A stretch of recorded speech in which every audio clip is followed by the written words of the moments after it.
Eligibility for startup India registration. Startup India registration के लिए क्या क्या एलिजिबिलिटी है दोस्तों, आज हम इस वीडियो में इसी के बारे में डिटेल में डिस्कस करेंगे। दोस्तों, आगे बढ़ने से पहले मैं रिक्वेस्ट करूंगा कि आप हमारे चैनल को सब्सक्राइब कीजिए यदि आपने अभी तक नहीं किया है। और हाँ, यदि आपको स्टार्टअप इंडिया रजिस्ट्रेशन से रिलेटेड कोई भी सर्विसेज की जरूरत हो तो आप हमारी टीम को कांटेक्ट कर सकते हैं। आप कमेंट बॉक्स में कमेंट डाल सकते हैं, हमारी टीम आपको सपोर्ट पूरा करेगी। तो दोस्तों, आगे बढ़ते हैं, जानते हैं कि अगर हमें स्टार्टअप इंडिया में रजिस्ट्रेशन कराना है तो हमारे को क्या क्या एलिजिबिलिटी क्राइटेरिया हमारे लिए होंगे। तो सबसे पहली बात है कि दोस्तों, स्टार्टअप इंडिया में रजिस्ट्रेशन के लिए आपको प्राइवेट लिमिटेड कंपनी या लिमिटेड लायबिलिटी पार्टनरशिप या पार्टनरशिप फर्म का होना जरूरी है। इसका अर्थ यह हुआ कि proprietorship firm startup India registration के लिए एलिजिबल नहीं होती है। पार्टनरशिप फर्म के केस में आपको एक चीज और ध्यान देनी है कि आपकी पार्टनरशिप फर्म रजिस्टर्ड होनी चाहिए। मीन्स पार्टनरशिप फर्म दो तरह की होती है, एक अनरजिस्टर्ड होती है जो सिंपल 100 रुपए के स्टैम्प पेपर पे बना करके पार्टनरशिप फर्म बन जाती है। दूसरा है कि रजिस्ट्रार ऑफिस के अंदर जाकर के एक प्रॉपर स्टैम्प ड्यूटी पे की जाती है। हर स्टेट्स की अलग अलग होती है, जैसे कुछ स्टेट्स में 4% ऑफ टोटल कैपिटल है, कुछ स्टेट्स में 5% है।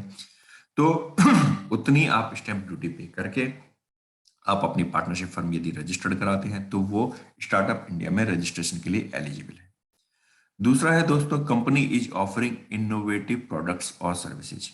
तो स्टार्टअप इंडिया के अंदर आपको इस बात का ध्यान देना है कि जो आप प्रोडक्ट बना रहे हैं जो आप सर्विस देने का प्लान कर रहे हैं वो इनोवेटिव होना चाहिए। कई बार हमारे पास क्वेश्चन आता है कि सर, मैं एक ट्रेडिंग का बिजनेस करता हूँ, मैं नया बिजनेस शुरू किया है, मुझे ट्रेडिंग का काम करना है, तो क्या मैं स्टार्टअप इंडिया में रजिस्ट्रेशन ले सकता हूँ? तो सर, ट्रेडिंग तो हमारे हिंदुस्तान में लगभग 2 करोड़ से ज्यादा लोग कर रहे हैं।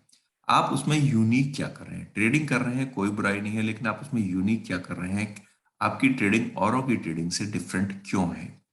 तो आपका जो आइडिया है वो इनोवेटिव होना चाहिए, आपका जो प्रोडक्ट है वो इनोवेटिव होना चाहिए, वो रूटीन प्रोडक्ट या रूटीन आइडियाज नहीं होने चाहिए। नेक्स्ट है दोस्तों, registered for not less than 10 years.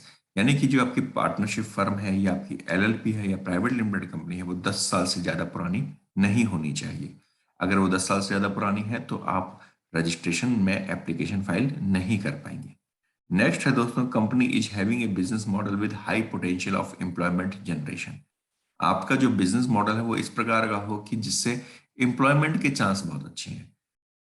Means आप कुछ इस तरह का बिजनेस स्टार्ट करने जा रहे हैं जिससे लोगों को बहुत ज्यादा एम्प्लॉयमेंट मिल सकता है। तो उसको प्रेफरेंस दी जाती है। गवर्नमेंट चाहती है कि अनएम्प्लॉयमेंट कम हो। उसी अनएम्प्लॉयमेंट को कम करने के लिए वो उन स्टार्टअप्स को प्रेफर करती है, उन स्टार्टअप्स को मोटिवेट करती है, उनको आगे बढ़ाती है जिन जिनका जो बिजनेस मॉडल है वो एम्प्लॉयमेंट जनरेशन हो। नेक्स्ट है दोस्तों, turnover does not exceeds ₹100 crore. यानी कि आप प्राइवेट लिमिटेड कंपनी है, ठीक है, या आप एलएलपी या पार्टनरशिप फर्म है, और चलिए आप 10 साल से ज्यादा पुराने भी नहीं है, आपने अभी रिसेंट में अपनी कंपनी खोली, लेकिन आपका टर्नओवर 100 करोड़ से ज्यादा नहीं होना चाहिए। जी हाँ, स्टार्टअप्स उन लोगों के लिए है जिनका टर्नओवर 100 करोड़ से कम है। 100 करोड़ से ज्यादा तो बिग कंपनीज में आ जाते हैं। तो यदि आपका टर्नओवर 100 करोड़ से कम है तो ही आप स्टार्टअप इंडिया में रजिस्ट्रेशन के लिए एप्लीकेबल है। नेक्स्ट है दोस्तों, company is having a business model with high potential of wealth creation. साथ ही जैसा भी हमने पहले कहा कि एम्प्लॉयमेंट जनरेशन हो, साथ ही उनका वेल्थ क्रिएशन का हाई पोटेंशियल हो, यानी कि गवर्नमेंट के रेवेन्यू में काफी अच्छा बेनिफिट्स मिले। दूसरा, लोगों की वेल्थ भी उससे बढ़े, लोगों को उससे बेनिफिट्स मिले।